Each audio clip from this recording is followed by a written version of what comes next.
old man who comes unbidden is often a fool. And less often come as assassins. Perhaps a foolish assassin. Forgive us, my king. Do you know whom you address? He's the king of Babylon, ruler of the four quarters of the earth, Kurush, in the old Persian tongue. He has seized by might of arms the birthright which would otherwise have been denied him. He is Cyrus the Great.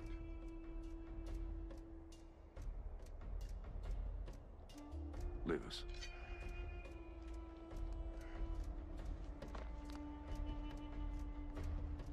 Who are you, old man?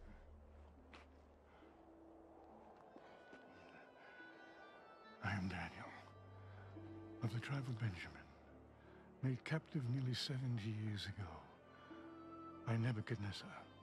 My king, I've heard of this man. He served Darius well after he captured the city in your name.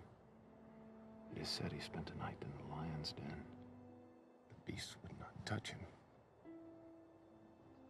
Is this true? It is.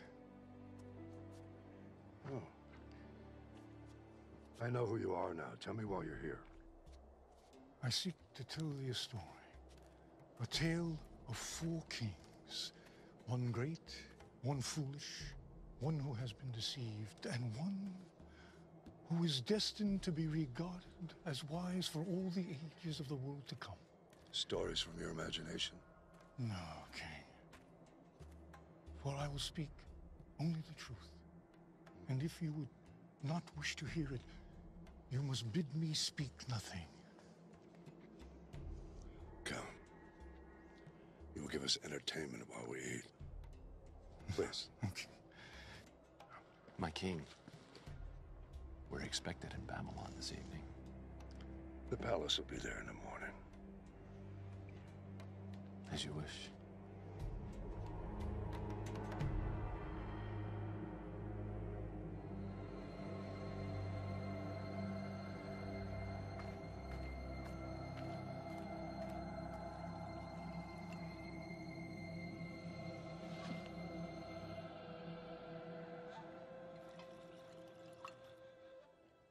I cannot, O king. My king, the Hebrews eat and drink only their own food, which is prepared according to their rituals. To do otherwise, even from the hand of a king, is to defile themselves. You promised me a tale. 4, in fact. I delayed my journey to listen. I will hear them now. So be it, my lord. The first king I will speak of is Nebuchadnezzar, king of Babylon. When I was just a boy, he threw down the Assyrian Empire, my people's ancient nemesis.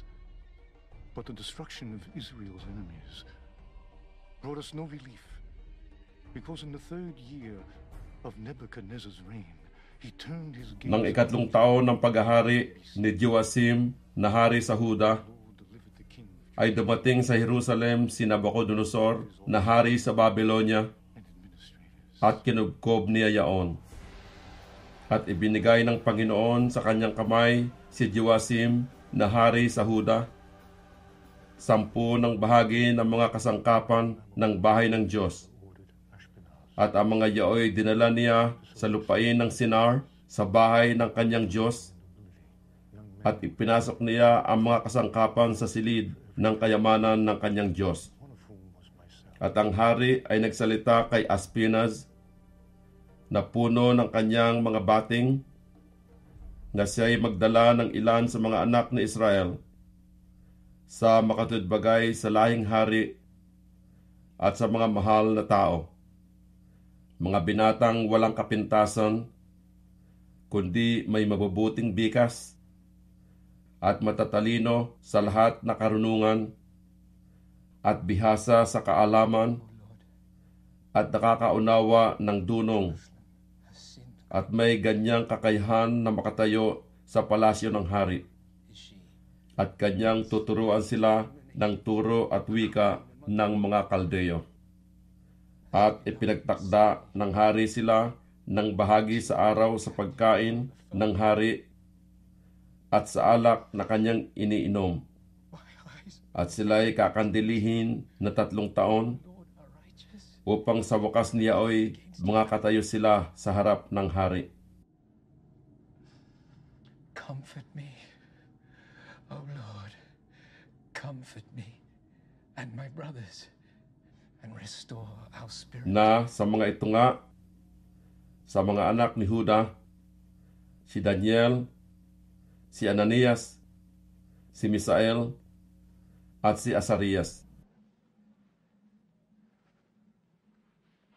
I miss Jerusalem. As do I.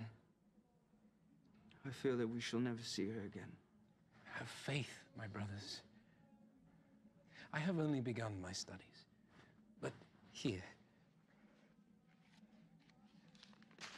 the prophet Jeremiah, son of Hilkiah, has written that we shall serve the king of Babylon for 70 years 70 years is a long time. as punishment for our sins. And even if we were to At survive, pinangalan sila ng pangulo ng mga bating. Kay Daniel, ang ipinangalan ay Belteshazzar, at kay Ananias ay Shadrach, at kay Misael ay Meshach, at kay Asarias ay Abednego. Look at who they've taken. The scholars, the princes, our military leaders, and our families. it's the Babylonian way of conquest. You take away the leaders, and the rest can easily be governed. They've changed our names, hoping we'll forget our God and our clothes, so we'll look like them. They've changed everything about us. We need to make each other a promise. Never to become like them. My brothers, such a promise is worthless, for we are but men.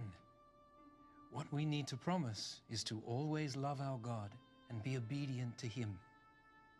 And in so doing, what we become on the outside will not matter. Ngunit pinasihan ni Daniel sa kanyang puso na siya hindi magpapakahamak sa pagkain ng hari o sa alak man na kanyang iniinom. Lord Stewart, Kaya't kanyang hiniling sa pangulo ng mga bating na siya'y huwag where is it mapahamak. and how was it slaughtered? The cattle are from the king's herd. They are fattened along the river and strangled before the altars of Marduk before their flesh is carried to the kitchens. The swine are from the king's pens. They are fed on choice food. And it is rumored the king's executioner laces their feed with the entrails of his victims, so that the king's chosen may feast and grow strong on the flesh of his enemies. It is considered the greatest of delicacies.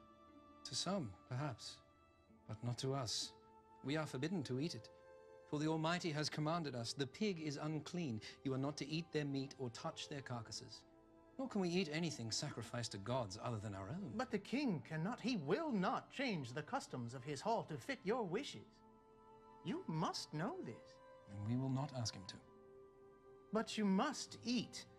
I have been charged with your well-being. If you are seen to be wasting away, I'm afraid of what my lord Si Daniel nga ay pinasumpong ng Diyos will have my head. ng lingap at habag sa paningin ng pangulo ng mga bating.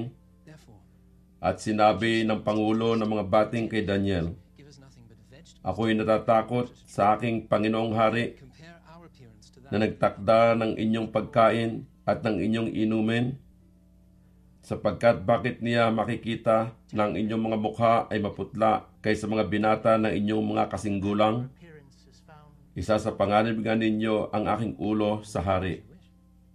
Na magkagayo sinabi ni Daniel sa katiwala na inihalal ng pangulo ng mga bating kay Daniel, kay Ananias, Surprised it was honored. kay Misael, at kay Asarias. Ipinamani ko sa inyo By the end of na subukin mo ang iyong mga lingkod na 10 araw and better nourished than at bigyan kami ng mga gulay na makain and so the at tubig na mainom. allowed us Kung magkagayoy masdan mo ang aming mga mukha sa harap mo at ang mukha ng mga binata na nagsisikain ng pagkain ng hari, at ayon sa iyong makikita ay gawin mo sa iyong mga lingkod. Sa gayoy dininig niya sila sa bagay na ito at sinubok niya sila na 10 araw. At sa katapusan ng 10 araw ay napakitang lalong maganda ang kanilang mga mukha at the end of that time at sila'y lalong mataba sa laman kaysa lahat na binata na nagsisikain ng pagkain ng hari. Sa gayoy, inalis ng katiwala ang kanilang pagkain at ang alak na kanilang inumin, at binigyan sila ng mga gulay. Tungkol nga sa 4 na binatang ito, pinagkalooban sila ng Diyos ng kaalaman at katalinuhan sa lahat ng turo at karunungan, at si Daniel ay may pagkaunawa sa lahat ng pangitain at mga panaginip. At sa katapusan ng mga araw na itinakda ng hari sa paghaharap sa kanila, ipinasok nga sila ng pangulo ng mga bating sa harap ni Nabucodonosor. They are Belteshazzar, Shadrach, Meshach, and Abednego. Who am I? You are Nebuchadnezzar, son and heir of Nabopolassar, king of Babylon. You have destroyed Nineveh the mighty, seat of Assyria, and taken from her hand the scepter of nations. You are the commander of commanders, and king of kings, from the rising of the sun unto its setting in the western sea, and beneath heaven. At ang hari ay nakapagsalitaan sa kanila, at sa kanilang lahat ay walang nasumpungang gaya ni Daniel, ni Ananias, ni Misael, at ni Asarias. Kaya't sila'y nanganatili sa harap ng hari. Why should I allow you, sons of my former enemies, to serve in my court? Because you have spared the lives of our people who were delivered into your hand. And because the word of the prophet Jeremiah has come unto us, saying, This is what the Lord God Almighty, the God of Israel, says to all those carried into exile from Jerusalem to Babylon. Build houses and settle down. Plant gardens and eat what they produce. Marry and have sons and daughters. Also, seek the prosperity of the city to which I have carried you into exile. Pray to the Lord for it. For if it prospers, you too will prosper. This is good. So now even your God commands you to serve me. I have no need of lapdogs. Would you dare to tell me the truth, even if you knew it would displease me? Lord King, it must be At sa bawat bagay ng karunungan at unawa na inusisa ng hari sa kanila, nasumpungan niya silang makasampung mainam kaysa lahat ng mahiko at mga engkantador na nangasa kanyang buong kaharian. At si Daniel ay namalagi hanggang sa unang taon ng Haring Ciro. At nang 2nd taon ng paghahari ni Nabucodonosor ay nanaginip si Nabucodonosor ng mga panaginip. At ang kaniyang espiritu ay nabagabag at siya'y napukaw sa pagkakatulog. Nang magkagayoy ipinatawag ng hari ang mga mahiko at ang mga engkantador at ang mga manghuhula at ang mga kaldeyo upang saysayin sa hari ang kaniyang mga panaginip. Sa gayoy, nagsipasok sila at sila'y nagsiharap sa hari. At sinabi ng hari sa kanila, Ako'y nanaginip ng isang panaginip at ang aking espiritu ay nabagabag upang maalaman ang panaginip. Na magkagayoy nagsalita ang mga kaldeyo sa harap sa wikang Syria. O hari, mabuhay ka magpakilanman. Saysayin mo sa iyong mga lingkod ang panaginip at aming ipaliliwanag ang kahulugan. Ang hari ay sumagot at nagsabi sa mga kaldeyo, Ang bagay ay nawala sa akin. Kung di ninyo ipaliliwanag sa akin ang panaginip at ang kahulugan niyaon, kayo'y pagpuputol-putulin at ang inyong mga bahay ay gagawing dumihan. Ngunit kung inyong ipaliwanag ang panaginip at ang kahulugan niyaon, kayo'y magsisitanggap sa akin ng mga kaloob at mga kagantihan at dakilang karangalan. Kaya't ipaliwanag ninyo sa akin ang panaginip at ang kahulugan niyaon. Sila'y nagsisagot na 2 at nagsabi, Saysayin ng hari sa kanya mga lingkod ang panaginip at aming ipaliliwanag ang kahulugan. Ang hari ay sumagot at nagsabi, Tunay na talastas ko na ibig ninyo magdahilan sapagkat inyong nalalaman na nawala sa akin ang bagay. Ngunit kung di ninyo ipaliwanag sa akin ang panaginip, iisang kautusan lamang mayroon sa inyo, sapagkat kayo'y nangaghanda na pagbubulaan at mga hamak na salita sa harap ko, hanggang sa mga panahon ay magbago. Kaya't saysayin ninyo sa akin ang panaginip at malalaman ko na inyong maipaliliwanag sa akin ang kahulugan niyaon. Ang mga Kaldeyo ay nagsisagot sa harap ng hari at nagsabi, walang tao sa ibabaw ng lupa na makapagpapaninaw ng bagay ng hari. Palibas ay walang hari, Panginoon o pinuno man na nagtanong ng ganyang bagay sa kanino mang mahiko, inkantador o Kaldeyo. At isang mahirap na bagay ang inuusisa ng hari at walang ibang makapagpapaninaw sa harap ng hari. Liban ang mga Diyos ng tahanan ay hindi kasama ng tao. Dahil sa bagay na ito, ang hari ay nagalit at totoong nag-alab sa galit at nag-utos na lipulin ang lahat na pantas na tao sa Babylonia. Sa gayoy itinanyag ang pasya at ang mga pantas na tao ay papatayin. At hinanap nila si Daniel at ang kanyang mga kasama upang patayin. Nang magkagayoy nagbalik ng sagot si Daniel na may payo at kabaitan kay Aryok na punong kawal ng bantay ng hari na lumabas upang patayin ang mga pantas na tao sa Babylonia. Siya ay sumagot at nagsabi kay Aryok na punong kawal ng hari, bakit ang pasya ay totoong madalian mula sa hari? Na magkagayoy ipinatalastas ni Aryok ang bagay kay Daniel. At si Daniel ay pumasok at humiling sa hari na takdaan siya ng panahon at kanyang ipaaninaw sa hari ang kahulugan.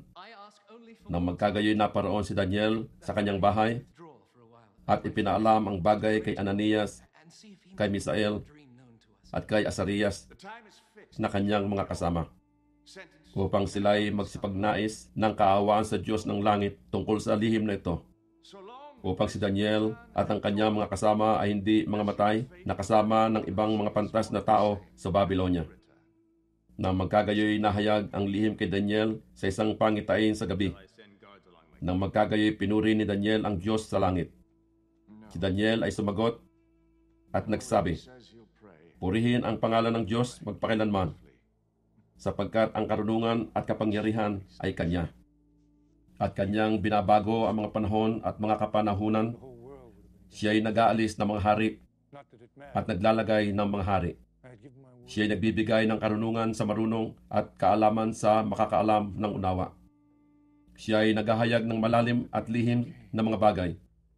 Kanyang nalalaman kung ano ang nasa kadiliman at ang liwanag ay tumatahang kasama niya.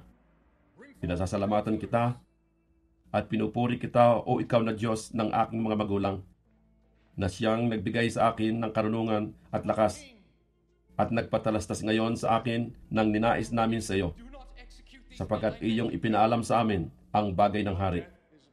Kaya't pinasok ni Daniel si Aryok na siyang inihalal ng hari na lipulin ang mga pantas na tao sa Babylonia.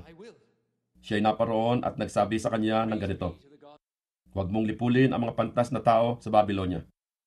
Dalhin mo ako sa harap ng hari at aking ipaaninaw sa hari ang kahulugan.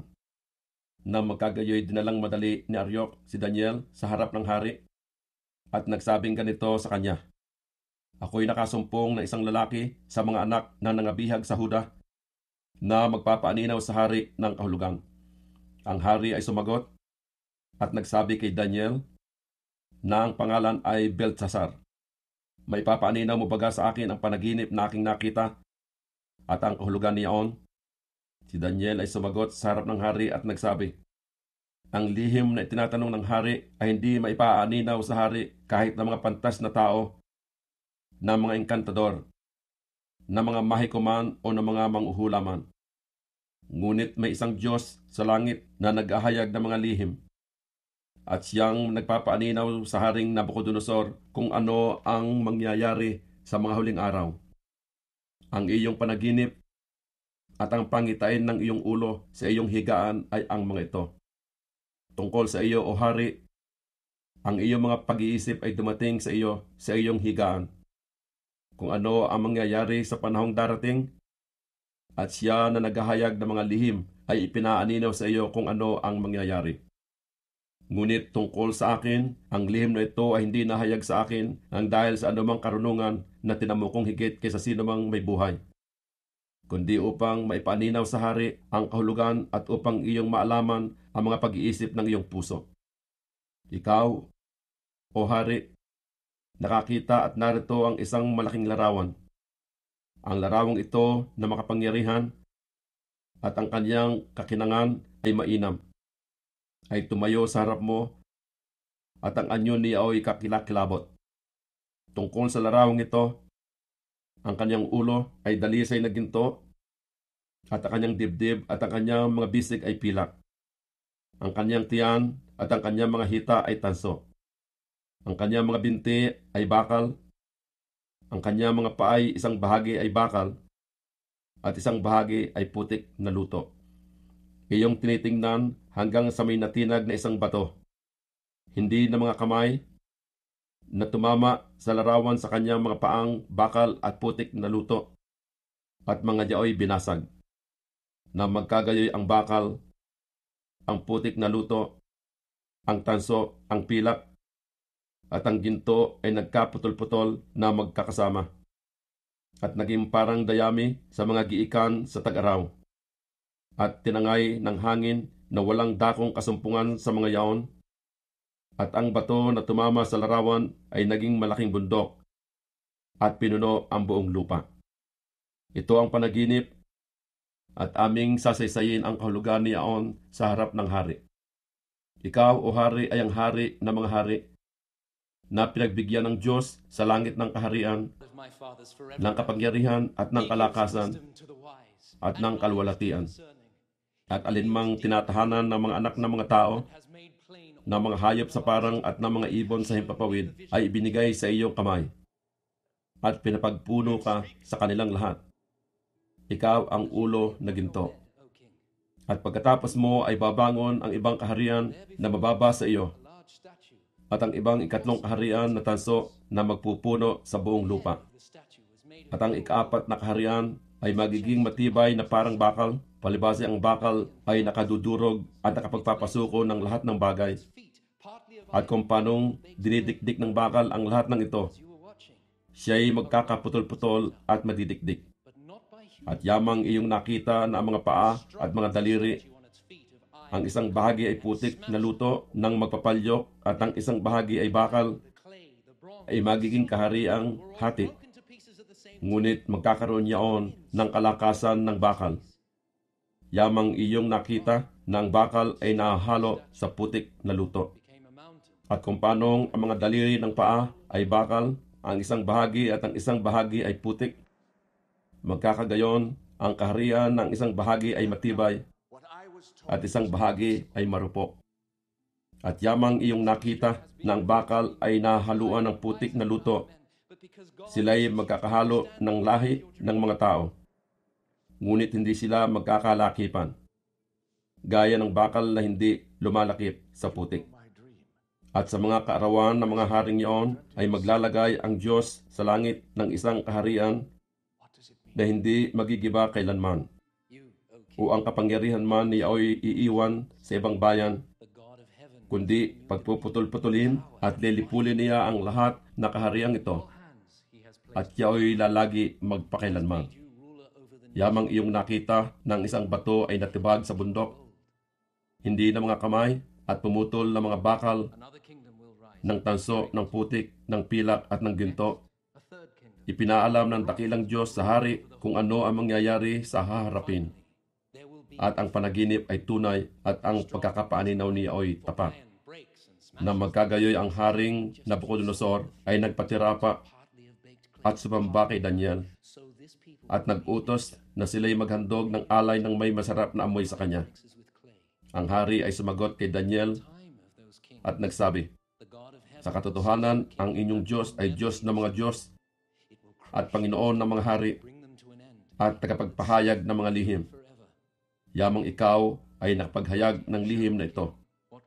Nang magkagayoy, pinadakila ng hari si Daniel at binigyan siya ng maraming dakilang kaloob at pinagpuno siya sa buong lalawigan ng Babylonia at pinapaging pangulo ng mga tagapamahala sa lahat na pantas sa Babylonia. At si Daniel ay humiling sa hari at kanyang inihalal si Shadrach, si Meshach, at si Abednego sa mga gawain sa lalawigan ng Babylonia. Ngunit si Daniel ay nasa pintuang daan ng hari.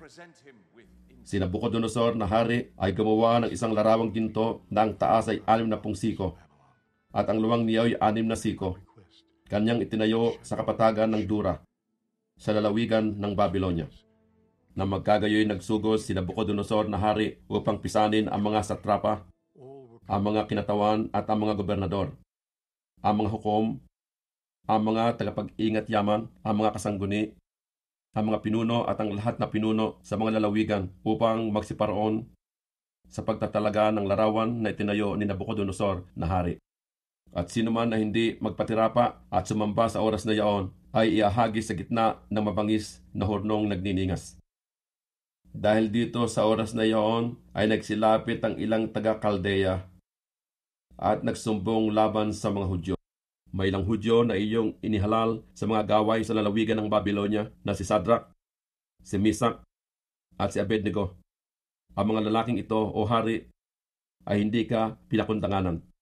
Sila hindi nangaglilingkod sa iyong mga Diyos, ni nagsisamba man sa larawang ginto na iyong itinayo. Nang magkagayoy sa puot at pusok ni Nabucodonosor, ay nag-utos na dalhin si Shadrach, si Meshach, at si Abednego. Kanilangang dinala ang mga lalaking ito sa harap ng hari. Si Nabucodonosor ay sumagot at nagsabi sa kanila, "Sinasadya nga ba ninyo, o Shadrach, Meshach, at Abednego, na kayo'y hindi mangaglilingkod sa aking Diyos, ni magsisisamba man sa larawang ginto na aking itinayo? Kung kayo nga'y magsihanda sa panahong inyong marinig ang tunog ng korneta, ng plota, ng alpa, ng sambuko, ng salterio, ng gaita at ng lahat na sarisaring panugtog, na magpatirapa at magsisamba sa larawan na aking ginawa, mabuti. Ngunit kung kayo'y hindi magsisamba, kayo'y ihahagi sa oras ding yaon sa gitna ng mabangis na hurnong nagdiningas. At sinong Diyos ang magliligtas sa inyo sa aking kamay? Si Shadrach, si Meshach, at si Abednego ay nagsisagot at nangagsabi sa hari, "O Nabucodonosor, kami ay walang kailangan na magsisagot sa iyo sa bagay nito. Narito ang aming Diyos na aming pinaglilingkuran ay makapagliligtas sa amin sa mabangis na hurnong naglilingas. At ililigtas niya kami sa iyong kamay, o hari. Ngunit kung hindi, talastasin mo, o hari, na hindi kami mangaglilingkod sa iyong mga Diyos at magsisisamba man sa larawang ginto na iyong itinayo." Na magkagayoy na puspos ng kapusukan si Nabucodonosor at ang anyo ng kanyang mukha ay nagbago laban kay Shadrach, kay Meshach at kay Abednego. Kaya't siya'y nagsalita at nag-utos na kanilang painitin ang hurno ng makapito na higit kaysa dating pag-iinit. At kaniyang inutusan ang ilang malakas na lalaki na nangasa kaniyang hukbo na gapusin si Shadrach, si Meshach at si Abednego, at sila'y ihagis sa mabangis na hurnong nagniningas. Na magkagayoy ang mga lalaking ito'y tinalian na may mga suot, may tunika, at may balabal, at may kanilang ibang mga kasuutan. At sila'y inihagis sa gitna ng mabangis na hurnong nagniningas. Sapagkat ang utos ng hari ay madalian, at ang hurno ay totoong mainit. Napatay ng liyab ng apoy ang mga lalaking yaon na nagsibuhat kay Shadrach, kay Meshach, at kay Abednego. At ang tatlong lalaking ito, si Shadrach, si Meshach at si Abednego, ay nagsibagsak na nagagapos sa gitna ng mabangis na hurnong nagniningas. Na magkagayoy si Nabucodonosor na hari ay nagtaka at tumindig na madali. Siya ay nagsalita at nagsabi sa kanyang mga kasangguni, "Di baga ang ating inihagis ay 3 gapos na lalaki sa gitna ng apoy?" Sila ay nagsisagot at nagsabi sa hari, "Totoo, o hari." Siya ay sumagot at nagsabi, "Narito, aking nakikita ay 4 na lalaki na hindi gapos na nagsisilakan sa gitna ng apoy. At sila ay walang paso, at ang anyo ng ika-4 ay kawangis ng isang anak ng mga Diyos." Nang magkagayoy lumapit si Nabucodonosor sa bunganga ng mabangis na hurnong nagdiningas, siya ay nagsalita at nagsabi, "Shadrach, Misak, at Abednego. Kayong mga lingkod ng kataas-taasang Diyos, kayo'y magsilabas at magsiparito. Nang magkagayoy si Sadrak, si Misak, at si Abednego ay nagsilabas mula sa gitna ng apoy. At ang mga satrapa, ang mga kinatawan at ang mga gobernador, at ang mga kasangguni ng hari na nangagkakapisan ay nakakita sa mga lalaking ito na ang apoy ay hindi tumalab sa kanilang mga katawan, ni ang mga bukman ng kanilang mga ulo ay nasunog, ni ang kanilang mga suot ay nabago, ni nag-amoy-apoy man sila. Si Nabucodonosor ay nagsalita at nagsabi, "Purihin ang Diyos ni Sadrak, ni Misak at ni Abednego, na nagsugo sa kanyang anghel at nagligtas sa kanyang mga lingkod na nagsisitiwala sa kanya, at binago ang salita ng hari at ibinigay ang kanilang mga katawan upang sila hindi maglingkod ni sumamba sa kaninumang Diyos liban sa kanilang sariling Diyos. Kaya't nagpapasya ko sa bawat bayan, bansa at wika na magsalita ng anumang kapulaan laban sa Diyos ni Sadrak, ni Misak at ni Abednego. Pagpuputol-putulin at ang kanilang mga bahay ay gagawing dumihan, sapagkat walang ibang Diyos na makapagliligtas ng ganitong paraan." Nang magkagayoy, pinaginhawa ng hari si Sadrak, si Misak at si Abednego sa lalawigan ng Babylonia. Si Nabucodonosor na hari sa lahat na bayan, bansa at wika na nagsisitahan sa buong lupa, kapayapaay managana sa inyo. Inaakala kong mabuti na ipahayag ang mga tanda at mga kababalaghan na ginawa sa akin ng kataas-taasang Diyos. Kay dakila ang kanyang mga tanda, at pagka makapangyarihan ng kanyang mga kababalaghan. Ang kanyang kaharian ay walang hanggang kaharian, at ang kanyang kapangyarihan ay sa salit-saling lahi. Akong si Nabucodonosor ay nagpapahinga sa aking bahay at guminhawa sa aking palasyo. Ako'y nakakita ng isang pangitain na tumakot sa akin, at ang pag-iisip ko sa aking higaan at ang mga pangitain na sumaaking ulo ay bumabagabag sa akin. Kaya't nagpasya ko na iharap sa akin ang lahat na pantas sa Babylonia upang kanilang maipaninaw sa akin ang kahulugan ng panaginip. Nang magkagayoy nagsidating ang mga mahiko, ang mga engkantador, ang mga kaldeyo, at ang mga manghuhula, at isinaysay ko ang panaginip sa harap nila. Ngunit hindi nila maipaninaw sa akin ang kahulugan niyaon. Ngunit sa kahuli-huli ay dumating sa harap ko si Daniel ng pangalay Beltsasar, ayon sa pangalan ng aking Diyos, at siyang kinaroroonan ng espiritu ng mga banal na Diyos, at aking isinaysay ang panaginip sa harap niya, na aking sinasabi, "O Beltsasar, na pangulo ng mga mahiko, sapagkat talastas ko na ang espiritu ng mga banal na Diyos ay sumasa iyo, at walang lihim na buwabagabag sa iyo. Isaysay mo sa akin ang mga pangitain ng aking panaginip na aking nakita, at ang kahulugan niyaon. Ganito ang mga pangitain ng aking ulo sa aking higaan. Ako'y tumitingin, at narito ang isang punong kahoy sa gitna ng lupa, at ang taas niya ay di kawasa. Ang punong kahoy ay lumaki at tumibay, at ang taas niya ay umaabot hanggang sa langit, at ang tanaw niyaon hanggang sa wakas ng buong lupa. Ang mga dahon niya ay magaganda, at ang bunga niya ay marami, at pagkain sa lahat.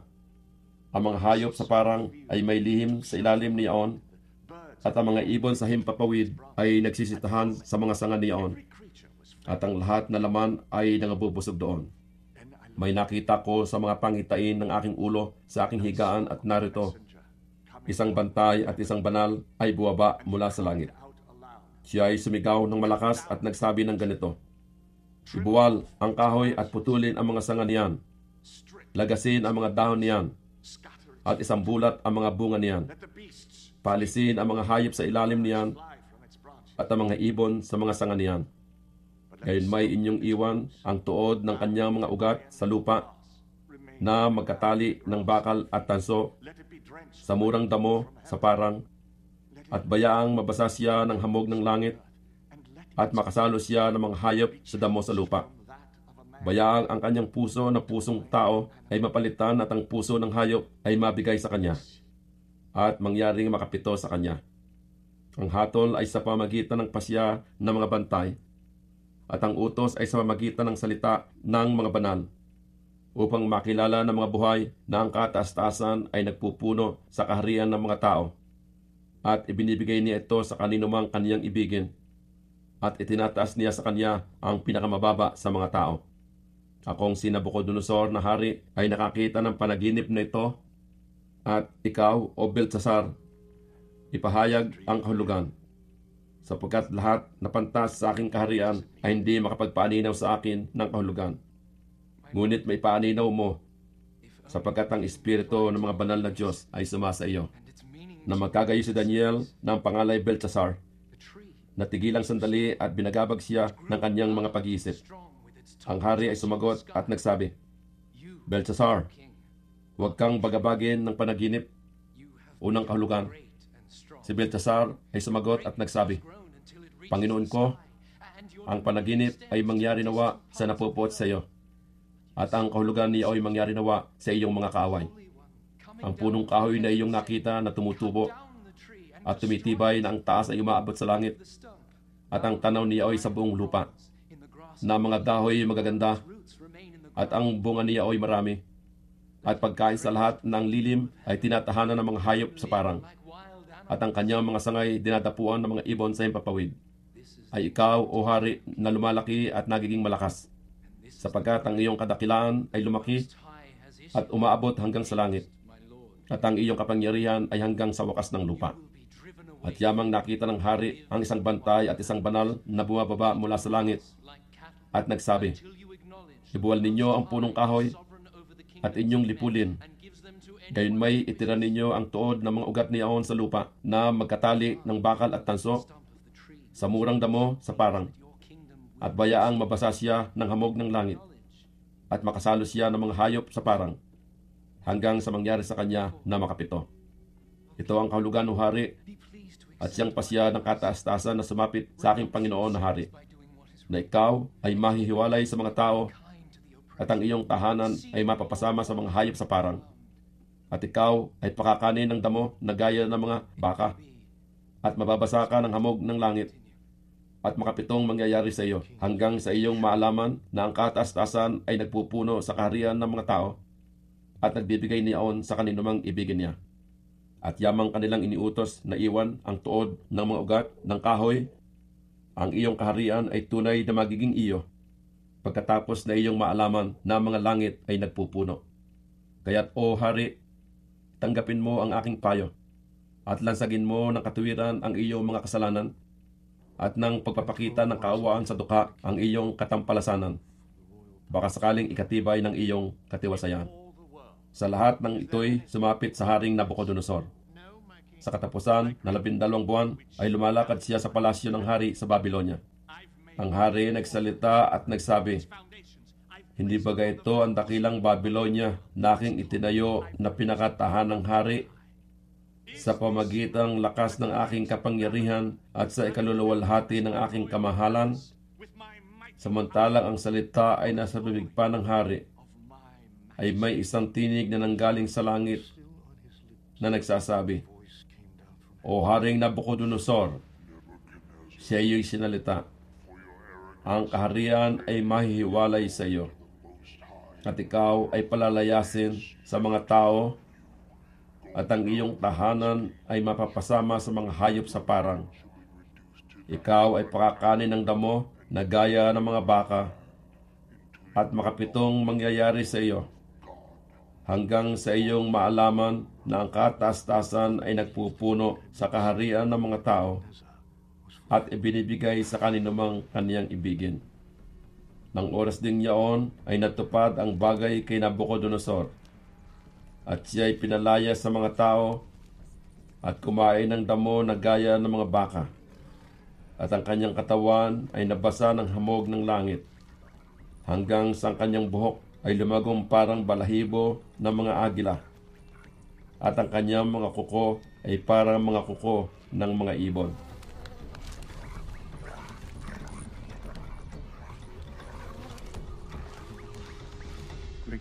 below heaven. He sought to make himself as great as he who rules above heaven, and the Lord would not have it. Because he insisted on being more than he was made, he became less than he was made. Because he aspired to be more than a man, he became less than a man. He became like the wild beasts. How did he survive, alone in the wilds? Even in his insanity, neither the lion nor the bear disturbed him, though he wandered alone and unarmed, and slept naked in the places where they found their food. Because it had been prophesied that one day he would honor the Most High. At sa katapusan ng mga kaarawan, akong si Nabucodonosor ay nagtaas ng aking mga mata sa langit. At ang aking unawa ay nanumbalik sa akin. At aking pinuri ang kataas-tasan. At aking pinuri at pinarangalan ko siya na nabubuhay magpakailanman. Sapagkat ang kanyang kapangyarihan ay walang hanggang kapangyarihan. At ang kanyang kaharian ay sa salit-saling lahi. Rise, Nebuchadnezzar.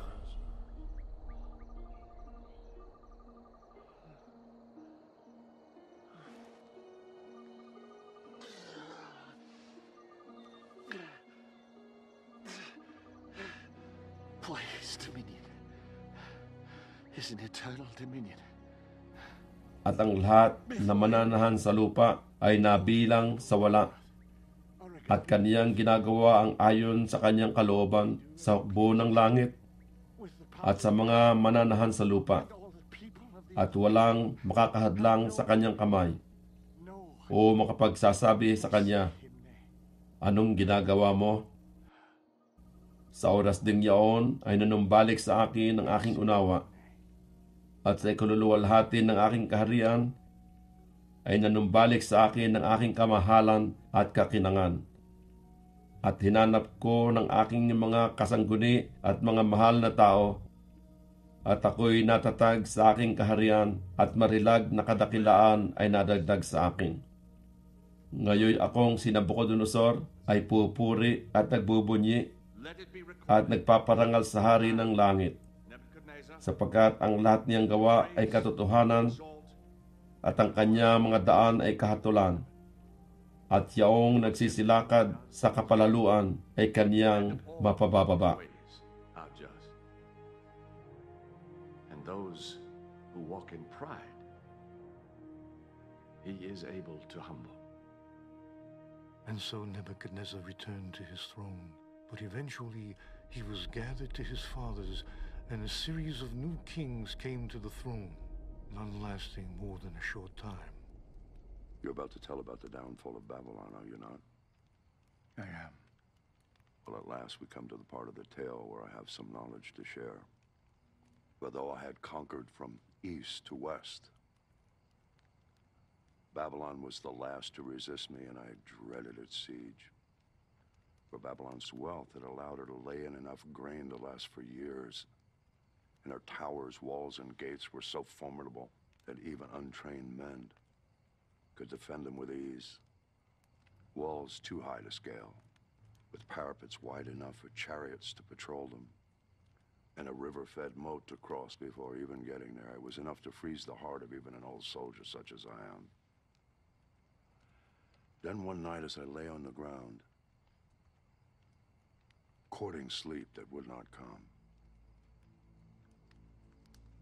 a thought came to me. From whence it came, I do not know. Like some spirit of God whispered it in my ear. But the river Euphrates, which flowed down to Babylon, raised above its natural level, hemmed in by dams and dikes. But if dams were opened full and the dikes were broken, the river, which ran straight through the heart of the city, would fall to nothing. An army poised and ready to strike could march into the city on its dry riverbed, underneath the gates designed to repel ships when the river was at its normal level. And I suddenly realized I've been given a key to defeat the mighty Babylon It was as though in all the world, throughout all of history, I was the only one that had the thought. All it required was the right moment to act. A night when every man in Babylon, from the least to the king himself, would drink himself ill in honor of their gods, who were naught but worthless idols and could not protect them. Listen, O king, and I will tell of the second king of my story, Belshazzar, king of Babylon, both foolish and wicked of equal measure.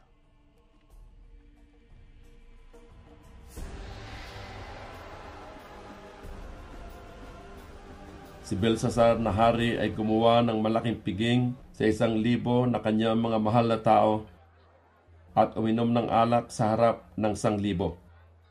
Samantalang nilalasap ni Belshazzar ang alak, ay nag-utos na dalhin doon ang mga ginto at pilak na sisidlan na kinuha ni Nabucodonosor na kanyang ama sa templo na nasa Jerusalem, upang mainuman ng hari ng kanyang mga mahal na tao, ng kanyang mga asawa at ng kanyang mga babae.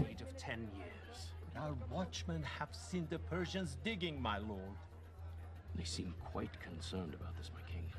Yes, they will look to build a siege ramp against the city. But first, they must build a causeway across the moat. That alone will take months. In the meantime, let us feast and toast Marduk, the patron god of Babylon. Marduk!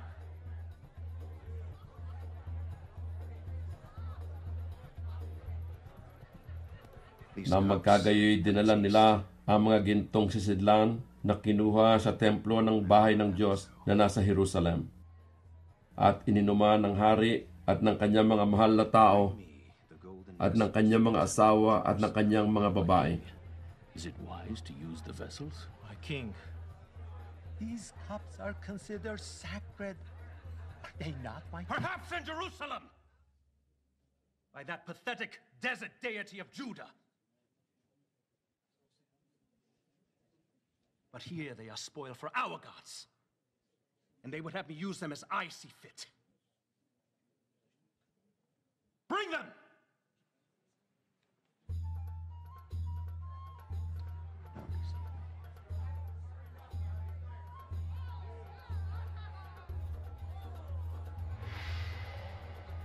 Yes. You see these vessels? In Jerusalem, they were used for the worship of their God. Now, Sila ay nangag-inuman ng alak at nagsipuri sa mga Diyos na ginto at pilak, tanso, bakal, kahoy, at bato. and choice fare. To Marduk, the god of our city. Marduk! And to our idols of gold and silver, bronze and iron, wood and stone, partake of our pleasures and protect our city.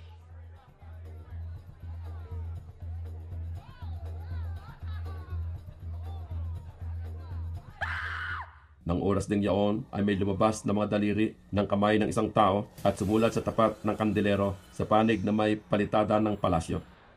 At nakita ng hari ang bahagi ng kamay na sumulat. Nang magkagayoy nagbago ang pagbumukha ng hari at binagabag siya ng kanyang mga pag-iisip. At ang pagkakasugpong ng kanyang mga balakang ay nakalag at ang kanyang mga tuhod ay nagkaumpugan. Ang hari ay sumigaw ng malakas. Napapasukin ng mga enkantador, mga kaldeyo at mga manghuhula. Ang hari ay nagsalita at nagsabi sa mga panta sa Babylonia, "Sino mang makakabasa ng sulat nito at makapagpapaaninaw sa akin ng kahulugan niyan, magdadamit ng kulay murado at magkakaroon ng kwintas na ginto sa palibot ng kanyang leeg at magiging ikatlong puno sa kaharian." Nang magkagayoy nagsipasok ang lahat na pantas ng hari, ngunit hindi nila mabasa ang sulat o naipaaninaw man sa hari ang kahulugan niyaon. Nang magkagayoy nabagabag na mainam ang haring Belshazzar, at ang kanyang pagmumukha ay nabago, at ang kanyang mga mahal na tao ay nangatitigilan. Ang reyna, dahil sa mga salita ng hari at ng kanyang mga mahal na tao, ay pumasok sa bahay na pinagpipigingan. Ang reyna ay nagsalita at nagsabi, "O hari, mabuhay ka magpakailanman. Huwag kang bagabagi ng iyong mga pag-iisip, umabago man ang iyong pagmumukha. May isang lalaki sa iyong kaharian na kinaroroonan ng espiritu ng mga banal na Diyos, at sa mga kaarawan ng iyong ama ay nasumpungan sa kanya ang liwanag at unawa at karunungan na gaya ng karunungan ng mga Diyos. At ang haring Nabucodonosor na iyong ama, ang hari, sinasabi ko, ang iyong ama ay ginawa niyang siyang Panginoon ng mga mago, ng mga enkantador, ng mga kaldeyo, at ng mga manghuhula. Palibas ay isang marilag na espiritu at kaalaman at unawa, pagpapaaninaw ng mga panaginip at pagpapakilala ng mga malabong salita at pagpapaliwanag ng pag-aalinlangan ay nangasumpungan sa Daniel na iyan, na pinangalan ng hari na Beltsasar. Tawagin nga si Daniel at kanyang ipaaninaw ang kahulugan." Si Daniel ay ipinatawag. Nang magkagayoy dinala si Daniel sa harap ng hari. Ang hari ay nagsalita at nagsabi kay Daniel, "Ikaw bagay si Daniel na sa mga anak ng pagkabihag sa Huda na kinuha sa Huda ng haring aking ama? Nabalitaan kita na ang espiritu ng mga Diyos ay sumasa iyo, at ang liwanag at unawa at marilag na karunungan ay masusumpungan sa iyo. Ang mga pantas nga, ang mga enkantador, dinala sa harap ko upang kanilang basahin ang sulat nito at ipaaninaw sa akin ang kahulugan. Ngunit hindi nila na ipaaninaw ang kahulugan ng bagay. Ngunit nabalitaan kita na ikaw ay makapagpapaaninaw ng mga kahulugan at makapagpapaliwanag ng alinlangan. Kung iyo ngang mabasa ang sulat at maipaaninaw sa akin ang kahulugan, mananamit ka ng kulay morado at magkakaroon ng kwintas na ginto sa palibot ng iyong leeg. At ikaw ay magiging ikatlong puno sa kaharian." Nang magkagayoy sumagot at nagsabi si Daniel sa harap ng hari, "Iyo na ang iyong mga kaloob at ibigay mo ang iyong mga gantimpala sa iba. Gayon may aking babasahin sa hari ang sulat at paaninaw ko sa kanya ang kahulugan. O ikaw na hari, ang kataas-taasang Diyos, nagbigay kay Nabucodonosor na iyong ama ng kaharian at kadakilaan at kalwalatian at kamahalan. At dahil sa kadakilaan na binigay niya sa kanya, nanginig at natakot sa harap niya lahat ng mga bayan, bansa at wika. Ang kaniyang ibiging patayin ay kanyang pinapatay, at ang kanyang ibiging buhayin ay kanyang binubuhay. At ang ibiging itaas ay kanyang itinataas, at ang ibiging ibaba ay kanyang ibinababa. Ngunit nang ang kanyang puso ay magpakataas, at ang kanyang espiritu ay magmatigas na siya'y gumawang may kapalaluan. Siya'y ibinaba sa kanyang luklukang pagkahari, at inalis nila ang kaniyang kalwalatian. At siya'y pinalayas sa mga anak ng mga tao, at ang kanyang puso ay naging gaya ng sa mga hayop, at ang kanyang tahanan ay napasama sa may ilap ng mga asno. Siya ay pinakain ng damo na gaya ng mga baka, at ang kanyang katawan ay nabasa ng hamog ng langit. Hanggang sa kanyang naalaman na ang kataas-taasang Diyos ay nagpupuno sa kaharian ng mga tao, at iniluluklok niya roon ang anumang kaniyang ibigin. At ikaw na kanyang anak, o Beltsasar, hindi mo pinagpapakumbaba ang iyong puso, bagaman iyong nalalaman ang lahat na ito, kundi ikaw ay nagpakataas laban sa Panginoon ng langit, at kanilang dinala ang mga kasangkapan ng kanyang bahay sa harap mo. At ikaw at ang iyong mga mahal na tao, ang iyong mga asawa at ang iyong mga babae, ay nagsiinom ng alak sa mga yaon, at iyong pinuri ang mga Diyos na pilak, at ginto, tanso, bakal, kahoy at bato, na hindi nakakakita, o nakakarinig man, o nakakaalaman. At ang Diyos na kinaroroonan ng iyong hininga, at kinaroroonan ng lahat na iyong lakad, hindi mo niluwalhati, na magkagayoy ang bahagi nga ng kamay ay sinugo mula sa harap niya, at ang sulat na ito'y nalagda. At ito ang sulat na nalagda: Mene, Mene, Tekel, Upharsin. Ito ang kahulugan ng bagay. Mene, binilang ng Diyos ang iyong kaharian at niwakasan. Tekel, ikaw ay tinimbang sa timbangan at ikaw ay nasumpungang kulang. Peres, ang iyong kaharian ay hinati at ibinigay sa mga taga-Media at taga-Persya. Na magkagayoy nag-utos si Belsasar at pinanamit nila si Daniel ng kulay morado at nilagyan ng kwintas na ginto sa palibot ng liig niya at nagtanyag tungkol sa kanya na siya 3 puno sa kaharian.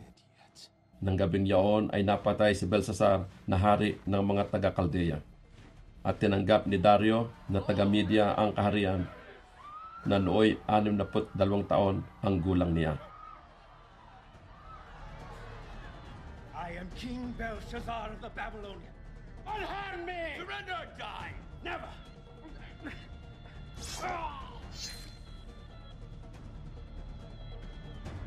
Send word to Cyrus the city's taken in his name.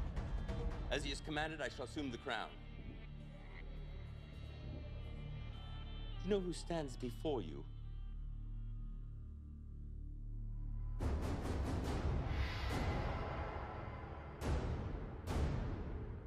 You are Darius, a Mede-Persian, uncle and father-in-law to Cyrus, who has, by stratagem, taken this city. By right of conquest, you are now her king. Yes. And you're an official of Babylon. Why should I not kill you? It is true I served Babylon in the days of Nebuchadnezzar, whom I served truly and well. But her latter kings I did not serve until tonight. How is this possible? It is a reward for letting Belshazzar know that you were about to take the city. Who told you? Have we a traitor in our ranks? It was revealed to me by my God, who sent his angel to scribe the writing on that wall. It is true. He read the inscription and revealed the message. He told the king that he would die this very night. Though brought here as an exile in my youth, by birth I am a Hebrew, from the kingdom of Judea, and I serve the God of my forefathers. The Most High reveals to me what he sees fit. Am I to believe your God revealed my coming to you? If I was to lie, would this be the lie I would choose? Who else could have revealed your deepest secret and known ahead of time that you would succeed, or known with certainty that you would slay Belshazzar? And how could you have done so if the Lord had not decreed it? For is it not by the hand of the Most High that both victories and disasters come?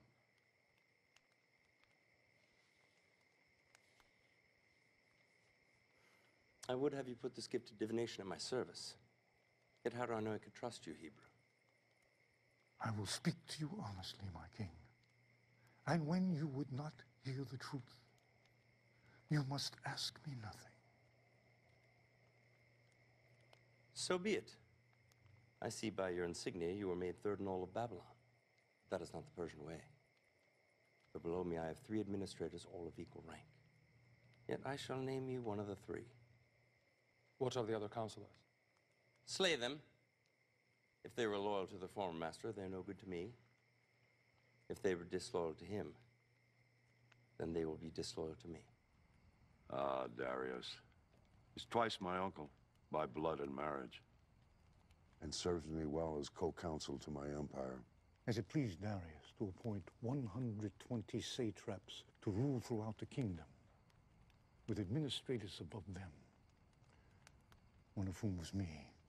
But before long, I so distinguished myself that Darius planned to set me over the whole kingdom. Which would cause great envy among the others. Yes, O king. So they called a meeting in secret to plan for my destruction.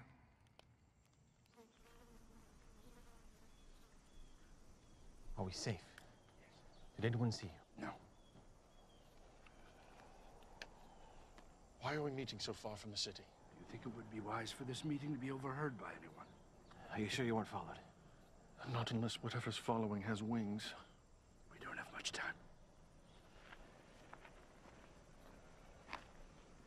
Daniel being put over us, if we allow it to stand, means our demise. Once he is in charge, he'll be looking into everything we do. Perhaps we should eliminate him. How? A hunting accident. He doesn't hunt. A sudden illness or a drowning. Who would believe it? Maybe we can ensnare him. How? There is no corruption in him, nor any negligence. He is as diligent as he is skillful. There must be some way. He claims he's so effective because 3 times a day his heart inclines to the city of God. There's a spirit of excellence in him. In every test he has proven faithful. No one is that honest. On the contrary, I had a man tried to bribe him once, and a very generous bribe at that. He would have no part of it. Such a man is dangerous. How long before he learns that we've been generous with ourselves and covered the thefts with false accounts? Minagaling ni Dario na maglagay sa kaharian ng 120 satrapa na doroon sa buong kaharian. At sa kanila'y 3 pangulo na si Daniel ay isa, upang ang mga satrapang ito ay magbigay alam sa kanila at upang ang hari ay huwag magkaroon ng kapanganiban. Nang magkagayoy, ang Daniel na ito ay natangi sa mga pangulo at sa mga satrapa, sapagkat isang marilag na espiritu ay nasa kanya at inisip ng hari na ilagay siya sa buong kaharian. Nang magkagayoy, ang mga pangulo at ang mga satrapa ay nagsihanap ng maisusumbong laban kay Daniel tungkol sa kaharian. Ngunit hindi sila makakasumpong ng anumang kadahilanan. Ni kakulangan man palibas ay tapat siya. Walang anumang kamalian ni kakulangang nasumpungan sa kanya. More fitting testimony to your honesty could not have been made. Had there been any infidelity in your record, they would have discovered it. Indeed, they could find nothing amiss in my work, either willfully nor through negligence. Nang magkagayoy sinabi ng mga lalaking ito, hindi tayo mga kakasumpong ng anumang maisusumbong laban sa Daniel na ito, liban sa tayo'y mga kasumpong laban sa kanya ng tungkol sa kautusan ng kanyang Diyos. Nang magkagayoy, ang mga pangulo at mga satrapang ito ay nagpisan sa hari at nagsabi ng ganito sa kanya, Haring Dario, mabuhay ka magpakilanman. Ang lahat ng pangulo ng kaharian, ang mga kinatawan at mga satrapa, ang mga kasangguni at ang mga gobernador ay nangagsangunian upang magtatag ng isang palatuntunang hari sa kaharian at upang maglagda ng isang pasyang mahigpit na sinumang humingi ng isang kahilingan sa kaninumang Diyos o tao sa loob ng 30 araw. Liban sa iyo, o hari, iahagis sa yungib ng mga leon. May pray to anyone, be it to God or man, except to you for a period of 30 days. But what of the gods of Persia whom I serve and obey? Well, you alone, O king, would be free to pray to them and offer them sacrifice. You would stand as a priest before all the peoples, and in this way ingratiate yourself to the gods themselves, because for an entire month all of their worship would come from you. Thus their worship will continue through you, and the old gods of Babylon will be starved for worship, lessening their power. How would you enforce such an edict? No one would be allowed to go before any altar or shrine for the entire Ngayon, o hari, papagtibayin mo ang pasya at lagdaan mo ng iyong pangalan ang kasulatan upang huwag mabago ayon sa kautusan ng mga taga-Media at mga taga-Persya. na hindi nababago. I approve your plan. I, Darius, command it be made so. In anticipation of your approval, O king, we have taken the liberty of drafting the edict and bringing it along. Well done. Bring it here that I may fix my seal. Kaya't ang kasulatan at ang pasya ay nilagdaan ng pangalan ng Haring Dario. Let all the world hear and obey. So Darius found no need to consider it further. Darius had a great deal of experience as a soldier. At nang maalaman ni Daniel na ang kasulatan ay nalagdaan ng pangalan, siya ay pumasok sa kanyang bahay. Ang kanyang mga dungawan ay bukas sa dakong Jerusalem. At siya ay lumuhod ng kanyang mga tuhod na makaitlo isang araw at dumalangin at nagpasalamat sa harap ng kanyang Diyos gaya ng kanyang dating ginagawa. Na magkagayoy nagpisan ang mga lalaking ito at nasumpungan si Daniel na sumasamo at dumadaing sa harap ng kanyang Diyos. Na magkagayoy lumapit sila at nagsalita sa harap ng hari ng tungkol sa pasya ng hari. Hindi kabaga naglagda ng pasya na bawat tao na humingi sa kanino mang Diyos o tao sa loob ng 30 araw liban sa iyo, o hari, iahagis sa yungib ng mga leon. Ang hari ay sumagot at nagsabi, ang bagay ay tunay ayon sa kautusan ng mga taga-Media at mga taga-Persya na hindi nababago.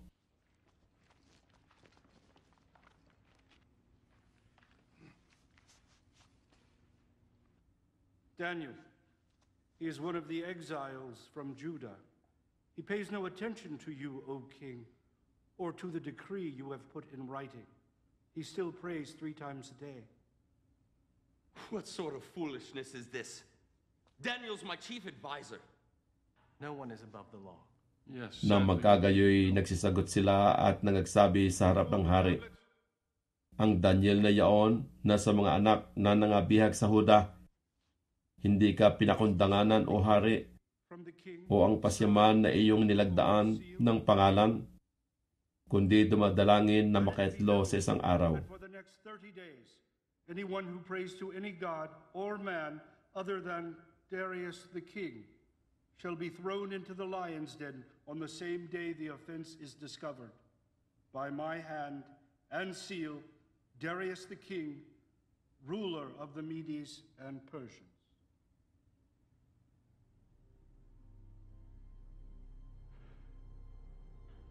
Call my counselors together.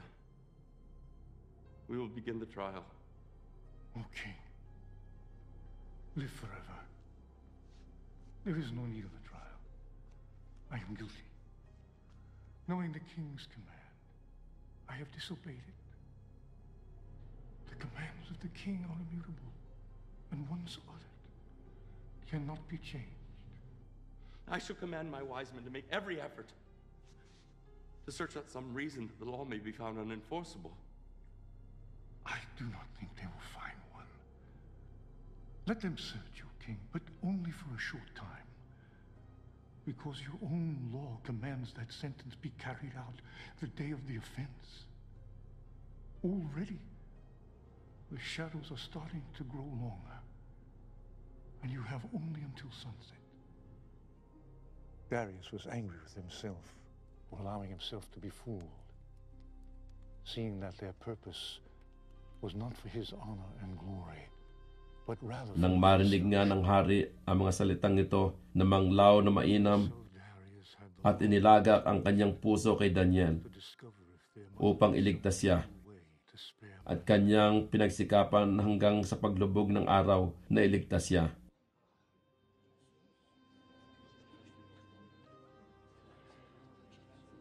It is as I expected. Why didn't I consult you before passing that accursed law?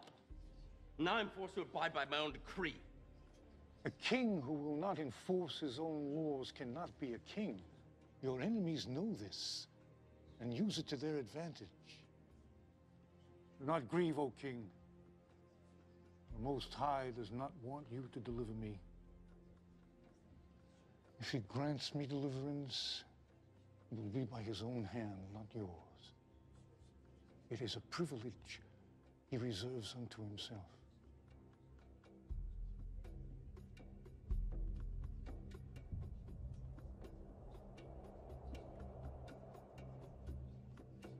And now it is time, O King.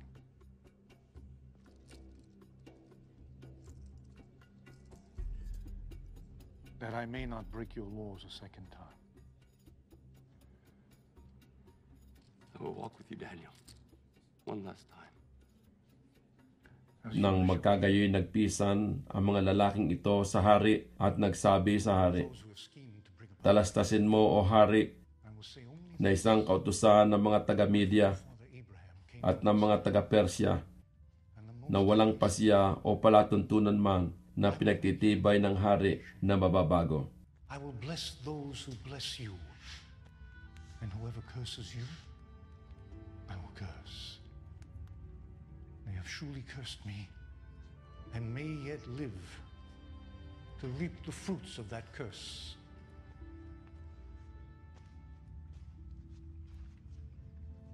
A cup of wine from the king's own hand. I cannot drink it, O King. Nang magkagayoy nag-utos ang hari at kanilang dinala si Daniel at inihagis siya sa yungib ng mga leon. Ang hari nga ay nagsalita at nagsabi kay Daniel, "Ang iyong Diyos na pinaglilingkuran mong palagi ay siyang magliligtas sa iyo."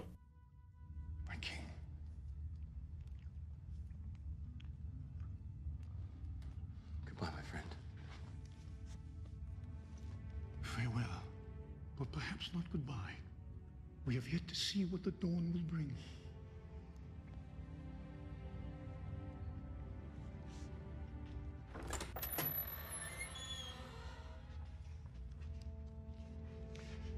Hear, O Israel, Lord our God.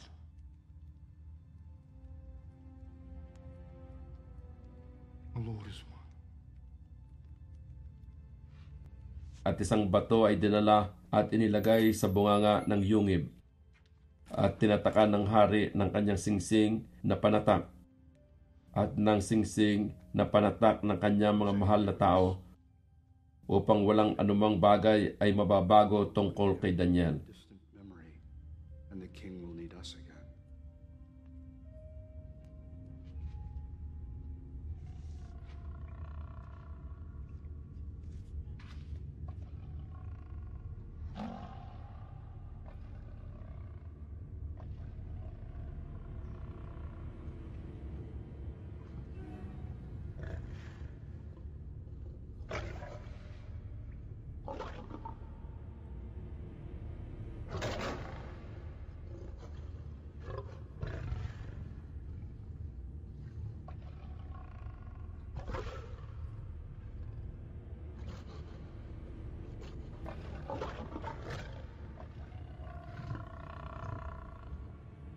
Have mercy on me, O God.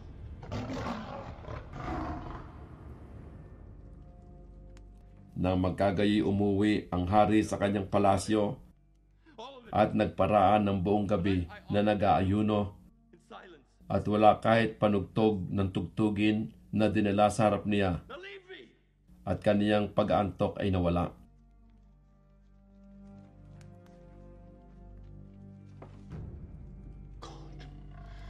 Have mercy on me.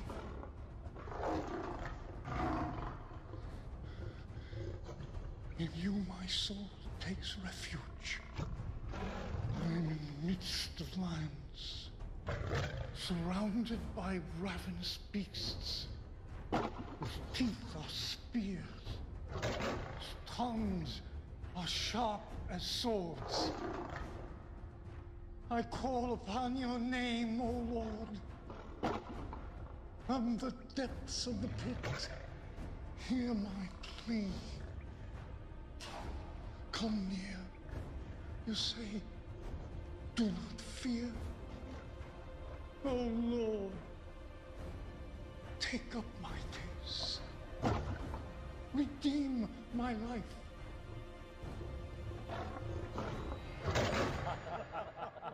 A divine plan, my friend. A toast to the lions who show no partiality to a Hebrew over any other man.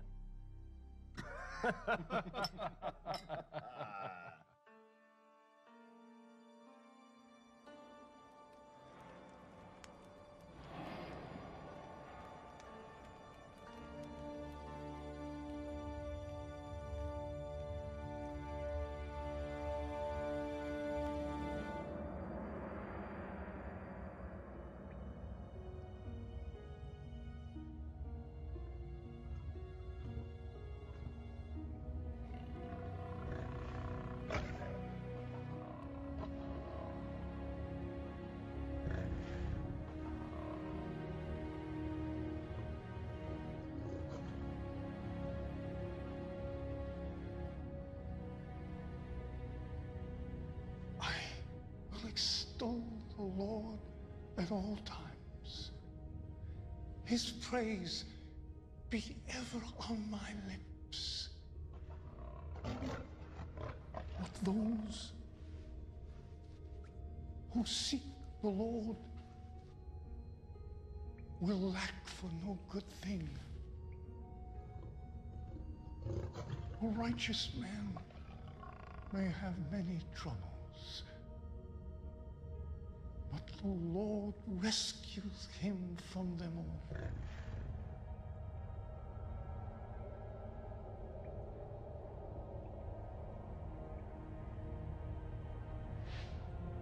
You have rescued me from the mouth of lions, and I will declare your name to my brothers. Nang magkagayoy bumangong maagang-maagang hari at naparoon na madali sa yungib ng mga leon.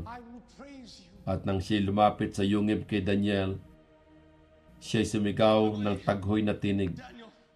Ang hari ay nagsalita at nagsabi kay Daniel, "O Daniel, na lingkod ng buhay na Diyos, ang iyo bagang Diyos na iyong pinaglilingkurang palagi ay makapagliligtas sa iyo sa mga leon?"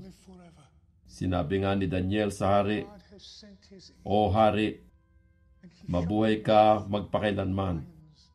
Ang Diyos ko'y nagsugo ng kanyang anghel at itinikom ang mga bibig ng mga leon at hindi nila ako sinaktan. Palibasa sa harap niya ay nasumpungan akong walang sala. At gayon din sa harap mo, O hari, wala akong ginawang kasamaan." Nang magkagayoy natuwang mainam ang hari at ipinag-utos na kanilang isampa si Daniel mula sa yungib. Sa gayoy isinampa si Daniel mula sa yungib at walang anumang sugat na sumpungan sa kanya sapagkat siya'y tumiwala sa kanyang Diyos. How much must the man pay if he steals another man's treasure? With his hands, perhaps. But what if that man who is robbed is the king and the treasure is prized possession? Is there any penalty less than death which will do? If so, speak now and let me consider it. But, O king, he is a Hebrew. Why should you put such trust in him? This Hebrew is the greatest treasure I possess. He speaks to his God, and more importantly, his God speaks to him. You have deceived me as to your purpose. You fashioned my own words as a snare about my feet, knowing my edict could not be reversed. But the living God, the God of Daniel, has delivered him out of my hand. For 6 days they have hungered, but today they shall feed.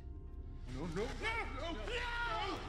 At ang hari ay nag-utos at kanilang dinala ang mga lalaking yaon na nagsumbong laban kay Daniel.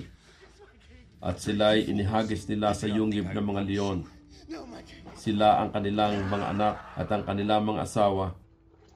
At ang leon ay nanaig sa kanila. At pinagwaray-waray ang lahat ng kanilang buto bago sila dumating sa kaloob-looban ng yungib. Nang magkagayoy sumulat ang Haring Dario sa lahat ng mga bayan, bansa at wika na tumatahan sa buong lupa. Kapayapaay managana sa inyo. Ako'y nagpapasya na sa lahat ng sakop na aking kaharian ay magsipanginig at mga takot ang mga tao sa harap ng Diyos ni Daniel, sapagkat siya ang buhay na Diyos at namamalagi magpakailanman, at ang kanyang kaharian ay hindi magigiba, at ang kanyang kapangyarihan ay magiging hanggang sa wakas. Siya'y nagliligtas at nagpapalaya, at siya'y gumagawa ng mga tanda at mga kababalaghan sa langit at sa lupa, na siyang nagligtas kay Daniel mula sa kapangyarihan ng mga leon. From the power of the lions.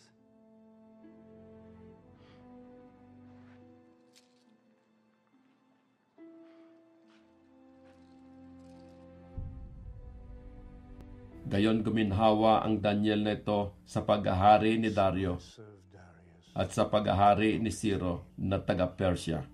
However, my heart still longed to see Jerusalem. For 70 years I had waited, and I knew our time was near.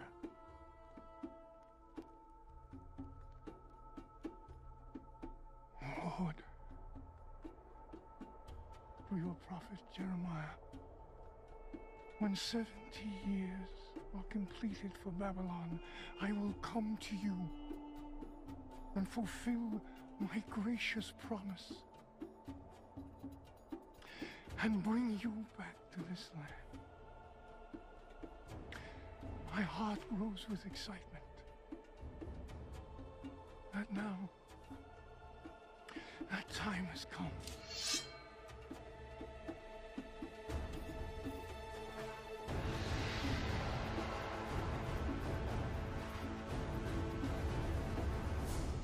And so your journey has led you here.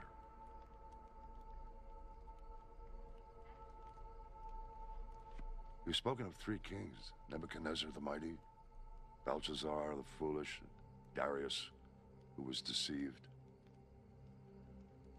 Who is this fourth king? It is he of whom these scrolls speak. It is one chosen by the Most High to perform great and mighty deeds. Before he was ever knitted in his mother's womb. Hear then, O King, the words which were written more than 150 years ago. For these are the words of the prophet Isaiah, son of Amoz. From the east, I summon a ravenous bird of prey from a far-off land to fulfill my purpose. What I have said, I will bring about. What I have planned, that will I do. A bird of prey. The Lord's chosen will carry out his purpose against Babylon. His arm will be against the Babylonians. He pursues them unscathed by a path he has not traveled before. True. I've never saw the regions of the Euphrates or further westward until I came in conquest. And yet you chased your enemies uninjured. They had no power to rally. You were not led into ambush. And you were safe as far as you chose to pursue them, were you not? It's true. This is what the Lord says to his anointed. Cyrus, whose right hand I take hold of. Cyrus? It mentions me by name? It does. To Cyrus, whose right hand I take hold of, to subdue nations before him and to strip kings of their armor, to open doors before him so that gates will not be shut. I will go before you and will level the mountains. I will break down gates of bronze and cut through bars of iron. I will give you the treasures of darkness, riches stored in secret places, so that you may know that I am the Lord, God of Israel, who summons you by name. And when you captured Babylon, their treasures were the richest in the world, were they not? Oh, indeed they were. And Croesus will testify. Yes, quite the most magnificent. O king, if I may. Please continue. Cyrus, for the sake of Jacob, my servant, of Israel, my chosen, I summon you by name and give you a place of honor. Though you do not acknowledge me, I am the Lord. I will strengthen you, though you have not acknowledged me, so that from the rising of the sun to the place of its setting, men may know there is none beside me. I am the Lord. There is no other. And do you understand that the Most High has the power to raise up kings and to throw them down? Yes, I do. I profess it. And that you, O king, like a polished arrow, hidden in the quiver of the Almighty, carefully preserved for its day of use. Yes. How is to explain my unlikely birth, or my survival, or successes? How else might it be explained?